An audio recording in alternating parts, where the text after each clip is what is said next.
ഖബർ എടുക്കുന്ന ശബ്ദം ഞാൻ കേട്ടു. സയ്യിദുനാ റസൂലുള്ളാഹി. ചിന്തിച്ചു നോക്ക്, ഇപ്പൊ എന്തായിരിക്കും നമ്മുടെ അവസ്ഥ? മലക്ക് ആകെ ഇപ്പുറത്ത് രണ്ട് മലക്കുണ്ടായിട്ട് തെറ്റെഴുതാനേ സമയമുള്ളൂ. വേറെ മലക്കൊന്നും ഇറങ്ങിയിട്ടില്ല താനും. മലക്കിങ്ങനെ ചേഞ്ച് ചെയ്യും കേട്ടോ. അങ്ങനെയാണ് നമ്മുടെ വലത്ത് റഖീബ് എത്തിയത് മലക്കെന്താണ്? ചേഞ്ച് ആവുമെന്നാണ് സയ്യിദുനാ റസൂലുള്ളാഹി. അതൊരു പുതിയ അറിവാണല്ലോ. അതേ ചേഞ്ചാണ്.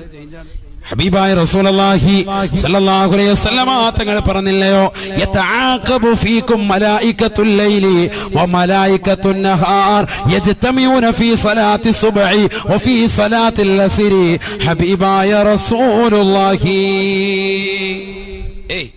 മലായികത്തുൽ ലൈലി വ മലായികത്തുൻ നഹാർ, പകലിലും അതുപോലെ തന്നെ രാത്രിയിലും മലക്കുകൾ ഇങ്ങനെ ചേഞ്ച് ആവും.